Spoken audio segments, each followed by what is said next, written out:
నమస్తే అమ్మా. అమ్మా, పండుగ విశిష్టత అలానే భద్రాచలంలో అంగరంగ వైభవంగా కన్నుల పండుగగా కళ్యాణం చేస్తారు. అవునమ్మా. వెళ్ళగలిగే వాళ్ళు వెళ్తున్నాము. ఇవాళ రేపు మనకు అవకాశాలు ఎక్కువగా కనిపిస్తూ ఉన్నాయి. సోషల్ మీడియా కావచ్చు, ఎలక్ట్రానిక్ మీడియా కావచ్చు. చక్కగా ఇంట్లోనే కూర్చొని ప్రత్యక్షంగా చూడటానికి ఒక అవకాశం దొరుకుతుంది మనకి. అవును. కళ్యాణం గురించి, పండుగ యొక్క విశిష్టత గురించి మీ మాటల్లో చెప్పండి అమ్మా. చైత్ర శుద్ధ నవమి రాముడు పుట్టినటువంటి రోజు. శ్రీరామ నవమి అంటే ఆ రోజు 5 గ్రహాలు ఉచ్చస్థితిలో ఉన్నప్పుడు మధ్యాహ్న సమయంలో రాముడు ఆవిర్భవించాడు, అవతరించాడు. కనుక దాన్ని శ్రీరామనవమి అన్న పేరుతో మనం చేసుకుంటూ ఉంటాం. అయితే ఆనాడు కళ్యాణం చేయడం అనేటటువంటి ఒక సంప్రదాయాన్ని కంచర్ల గోపన్న గారు భద్రాద్రిలో ప్రారంభించాడు. ఆయన కంచర్ల గోపన్న పేరు, కానీ రామదాసుగా లోకంలో ప్రసిద్ధి వహించాడు.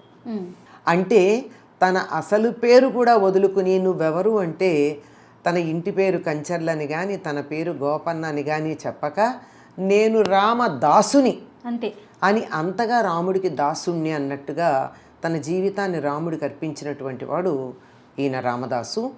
ఆయన ప్రారంభించాడు, తెలుగు వాళ్ళందరూ దాన్ని అనుసరించారు. ఈ శ్రీరామనవమి నాడు ప్రతి గ్రామంలోనూ ప్రతి ఇంట్లోనూ, గ్రామంలో ఒక చోట అని చెప్పడానికి వీలు లేదు, 4 రోడ్ల కూడలి ఉన్నటువంటి ప్రతి చోట, 4 ఇళ్ళు కలిసిన ఒక చోట ఎవరికి వాళ్ళు ఇళ్లల్లో సీతారామ కళ్యాణం చేసుకుంటారు. ఇళ్లల్లో చేసుకోవడం కాక సామూహికంగా చేసుకుంటారు. తమ ప్రాంతంలో లేదా గ్రామంలో అంతా కలిపి చేసుకుంటారు. ఆలయంలో చేస్తారు. నిజం చెప్పాలంటే రామ మందిరం లేనటువంటి గ్రామం తెలుగు నేలలో లేదు. అంటే దేవాలయం ఉండకపోవచ్చు, బాగా ప్రతిష్టాది చేసినటువంటిది, ధ్వజస్తంభం మొదలైనవి ఉండి, లేకపోయినా సరే నలుగురు కలిసి కూర్చుని భజన చేసుకోవడానికి అనుకూలంగా ఒక రామ మందిరం లేనటువంటి గ్రామం ఉండదు. ఏ గ్రామంలో అయినా 4 ఇళ్ళు ఉంటే తప్పకుండా ఒక రామ మందిరం ఉంటుంది. అవును. అది అంటే ఇది కొద్ది రోజుల క్రింద వరకు ఉన్న మాటమ్మా. ప్రస్తుతం వాతావరణంలో అనేక రకమైన మార్పులు వచ్చాయి, కానీ కాస్త ఒక 40-50 ఏళ్ల పాత గ్రామాలన్నింటిలోనూ రామమందిరం ఉంటుంది. అందుకని తప్పనిసరిగా ఆ రోజు సీతారామ కళ్యాణం చేసుకోవడం సంప్రదాయంగా వస్తుంది. నిజానికి శ్రీరామనవమి అన్నది రాముడు పుట్టినరోజే. అవును. మరి ఆ రోజు ఎందుకు చేస్తారు అంటే ఎప్పుడెప్పుడు దేవతామూర్తుల కళ్యాణం చేయాలో మనకు ఆగమశాస్త్రాలు చెప్పాయి. అందులో ఒకటి వాళ్ళకి అసలు కళ్యాణం జరిగినటువంటి రోజున, లేదా వాళ్ళ జన్మ నక్షత్రం లేకపోతే తిథి ఆ రోజున, లేకపోతే ఒక దేవాలయ ప్రతిష్టాపన చేసినప్పుడు, బ్రహ్మోత్సవాలు చేసుకునేటప్పుడు, యజ్ఞయాగాది క్రతువులు చేసుకున్నప్పుడు, ఎవరింట్లో అన్నా ఏదన్నా శుభకార్యం జరిగినప్పుడు, ఓహో, లేదంటే నేను ఇలా కళ్యాణం చేయిస్తానని మొక్కుకుంటే అలా మొక్కుకున్నప్పుడు, ఇట్లా ఎప్పుడైనా చెయ్యొచ్చు. మనకి మాత్రం ఎంతగా అలవాటైపోయిందంటే కంచర్ల గోపన్న పెట్టినటువంటి వరవడి ఆ రోజే సీతారామ కళ్యాణం జరిగింది అని మనం గట్టిగా నమ్మేస్తాం. అవును. ఎవరైనా కాదని చెప్తే కూడా వీళ్ళే తప్పు చెప్తున్నారనేటటువంటి అభిప్రాయంలో కూడా పడిపోతాం. కానీ అది దేవాలయ ప్రతిష్టాపన అంటే బ్రహ్మోత్సవాలకు సంబంధించిందే కాక ఆ రోజు ఆయన పుట్టినరోజు గనక ఆనాడు చేయడం అలవాటైంది. కనుక దక్షిణ దేశంలో ముఖ్యంగా తెలుగు వాళ్ళు, తెలుగు రాష్ట్రాలకి సరిహద్దుల్లో ఉండి ఈ సంస్కృతి ఎంతో అంతో అలవాటు ఉన్నటువంటి వాళ్ళందరూ కూడా ఈ శ్రీరామనవమి నాడు అంటే చైత్ర శుద్ధ నవమి నాడు సీతారామ కళ్యాణం చేయడం సంప్రదాయంగా వస్తుంది. అలానే స్వామివారికి పట్టు వస్త్రాలు సమర్పిస్తారమ్మా. రాష్ట్ర ప్రభుత్వం ప్రతి సంవత్సరం తీసుకువెళ్తుంది, తప్పనిసరి. ఈ ఆనవాయితీ ఎక్కడి నుంచి వచ్చిందమ్మా? ఈ భద్రాచలం నిజాం ప్రభుత్వంలో ఉండేది కదా, నిజాం పరిపాలనలో ఉండేది. ఈ భద్రాచలం గ్రామానికి అప్పట్లో కరణమో ఏదో అంటారు, గ్రామాధికారిగా ఈ కంచర్ల గోపన్న ఉండి ఈయన గ్రామాల నుండి పన్ను వసూలు చేసి ఆ వసూలు చేసినటువంటి పన్ను ప్రభుత్వానికి కట్టకుండా సొంతానికి ఏం వాడుకోలేదులేండి, రాముడికి ఉపయోగించాడు దేవాలయ నిర్మాణానికి. తర్వాత గొల్లుమన్నాడు కదా, సీతమ్మకు చేయిస్తే చింతాక పథకము రామచంద్ర దానికి పట్టే 10,000 వరహాలు రామచంద్ర, లక్ష్మణునకు చేయిస్తే ముత్యాల మొలతాడు అని చెప్పి అందరికీ కూడా భరతుడికి శత్రుఘ్నుడికి అందరికీ చేయించాడు ఆయన. వీళ్ళందరికీ ఇన్ని చేయించేశాక ఆ పన్ను లేకపోయేటప్పటికీ తానీషా అతన్ని చెరసాల్లో పెట్టాడు. చాలా కష్టాలే పడ్డాడు. అక్కడ తిట్టాడు కూడా. అక్కడే ఈ మాటలు అనేవి, నీ తండ్రి దశరథుడు చేయించాడని, నీ మామ జనకుడు చేయించాడని, నేనురా చేయించింది అని చెప్పి రాముని గట్టిగా డబాయిస్తాడు. పైగా అన్నాక హబ్బబ్బా ఈ దెబ్బల కోరవక తిట్టాను ఏమనుకోకని కూడా అంటాడు. సారీ కూడా చెప్పేశాడు. ఎందుకు చెప్పాడో కూడా చెప్పాడు. దెబ్బలు భరించలేకొట్టి. సరే, మొత్తానికి ఆ రామలక్ష్మణులే వచ్చి దానికి 6,000 వరహాలు ఇవ్వవలసిందేదో మాడలు ఇచ్చి రామదాసుని చెరసాల నుంచి విడిపిస్తారు. ఇప్పటికీ ఆ రామమాడలు కొన్ని ఉన్నాయి అంటారు. రామలక్ష్మణులు తానీషాకి ఇచ్చింది. తానీషా ఎంత అదృష్టవంతుడో, నేను చూడలేదు ఆయన చూశాడని. తానీషాకు అప్పుడు రాముడంటే ఒక నమ్మకం కుదిరి కళ్యాణానికి పట్టుబట్టలు పంపించడం మొదలుపెట్టాడు. తానీషా పట్టుబట్టలతో పాటు ఈ గోల్కొండ ప్రాంతం ముత్యాల వ్యాపారానికి ప్రసిద్ధి. గమ్మత్ ఏంటంటే ఇక్కడ ముత్యాలు దొరకవు, కానీ వ్యాపారం మాత్రం ఇక్కడే. ఎవరైనా ఇప్పుడు భాగ్యనగరం వచ్చారంటే ఏం పట్టుకెడతారండి? ఇక్కడ నుంచి ముత్యాలు పట్టుకెడతారు. అది ముత్యాల వ్యాపార కేంద్రం ఇది. ఎందుకంటే మహమ్మదీయులు వచ్చినప్పుడు వాళ్ళు చేసినటువంటి పని వల్ల. అందుకని ముత్యాలు కూడా తలంబ్రాలలో కలిపిపోయడానికని పంపించటం ఒక సంప్రదాయంగా పెట్టుకున్నాడు. ముత్యాలు పట్టుబట్టలు పంపించేవాడు రాముల వారికి. ఇప్పటికి కూడానమ్మా రాముల వారికి కట్టేటటువంటి వస్త్రాలు కానీ, అమ్మవారికి కట్టే వస్త్రాలు కానీ మంచి పట్టు వెండి జరి అయితే తప్ప కడతారు. కాకపోతే కాటన్ అన్నా కడతారు కానీ నూలుదన్నా పిచ్చి జరీలు సింథటిక్స్ కట్టరు. అయ్యవారికి అమ్మవారికి మంచిదైతేనే కడతారు, లేకపోతే కట్టరు. ఆయన చక్రవర్తి అమ్మా, మామూలా? ఆయన సర్వం సహా చక్రవర్తి, ఈ మొత్తం భూమండలానికి చక్రవర్తి ఆయన. అట్లాంటి వాడు ఇట్లా చౌకబారి కట్టడు. అందుకని ఇవి పంపించేవాడు పట్టు వస్త్రాలును ఇవి ముత్యాలు.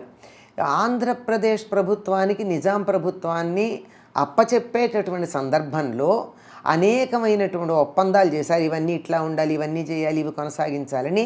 అట్లాంటి వాటిల్లో ఒకటి ఇన్నాళ్ళు గోల్కొండ ప్రభువులు పంపించినటువంటి పట్టు వస్త్రాలు వాళ్ళ ప్రభుత్వం తమ చేతుల్లోకి తీసుకున్నటువంటి ఆంధ్రప్రదేశ్ ప్రభుత్వం కూడా పంపించాలి అని అడిగారని చెప్తారు. అప్పుడు ఉమ్మడి తెలుగు రాష్ట్రాలు ఉండేవి కాబట్టి ఆంధ్రప్రదేశ్ ఇంత 6 ఏళ్లే కదా, 6 ఏళ్ళ 7 ఏళ్ళు అయింది అంతే కదా అప్పటి మాట.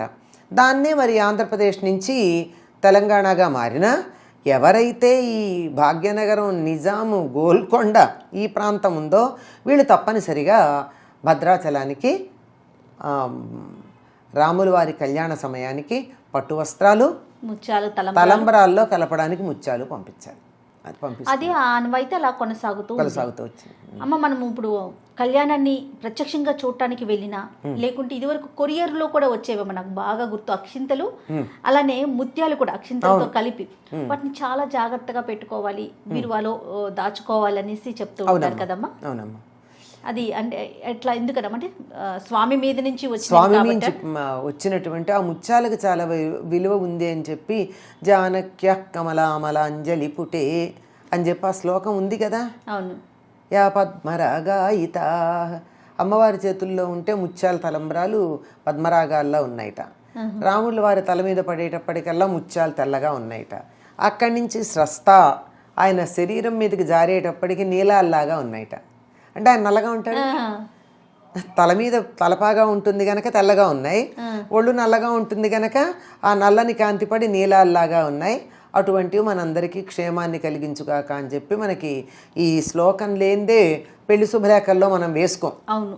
మరి అటువంటిది పెళ్లిలో ముత్యాలకి చాలా ప్రాధాన్యం ఉంది. ఆయన ఒంటి మీద పడ్డాయని. అంతే కదమ్మా, ముత్యాలు అనేవి, తలంబ్రాలు అనేవి మనకే అలవాటు, ఉత్తర దేశంలో లేవు. నిజంగా సీతారాములు తలంబ్రాలు పోసుకోలేదు. ఎందుకంటే వాళ్ళు జరిగింది ఎక్కడ వివాహం, ఎక్కడ జనక్పురి అంటే నేపాల్ బార్డర్లో ఉంటుంది అక్కడ కదా ఉండేది.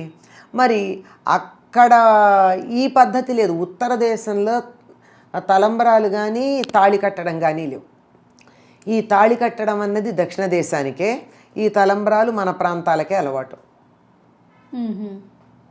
అది మనం రాముడిని తెలుగువాడిని చేసేసుకున్నాంగా.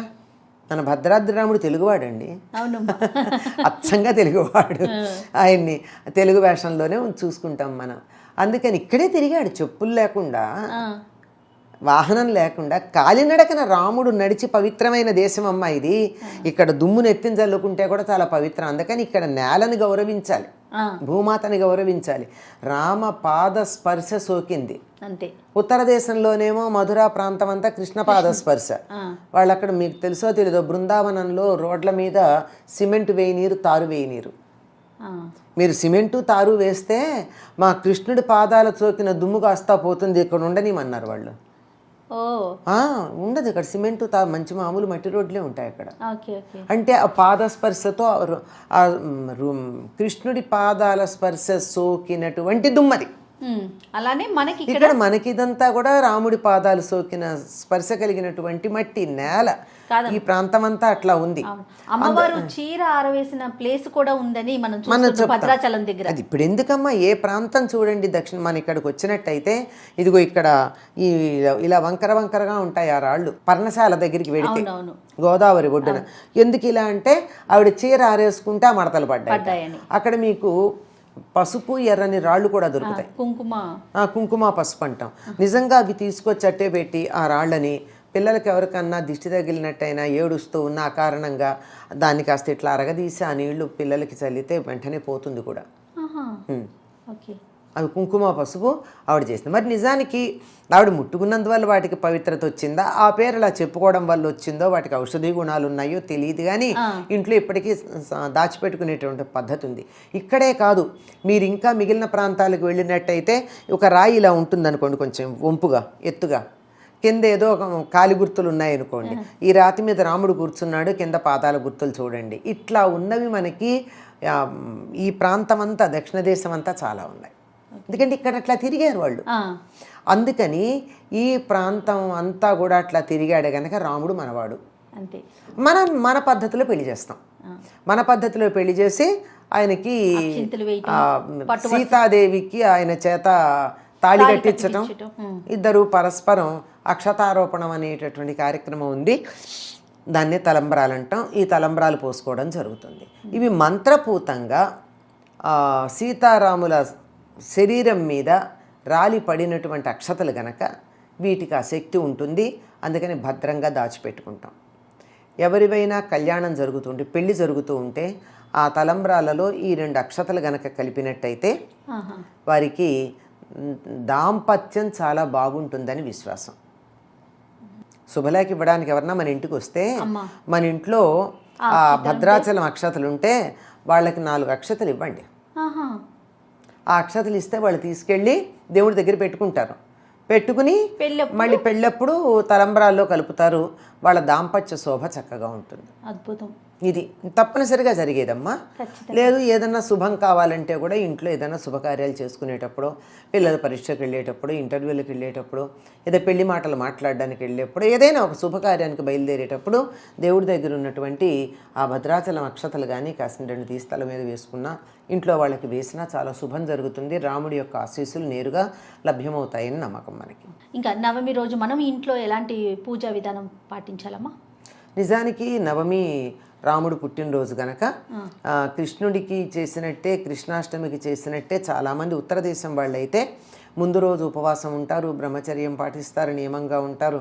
అష్టమి నాటి రాత్రి, మర్నాడు మధ్యాహ్నం రాముడు పుట్టేటటువంటి సమయానికి, అంటే 12 గంటలకు కదా, ఆ సమయానికి రాముడు పుట్టాడు గనక అందరూ కుమారుడు జన్మించాడు అనగానే బొడ్డు కొయ్యకుండా తండ్రి ఏం చెయ్యాలంటే ఏదో స్నానం చేస్తారని చెప్తారు. అది కాక దానాలు చేస్తాడు.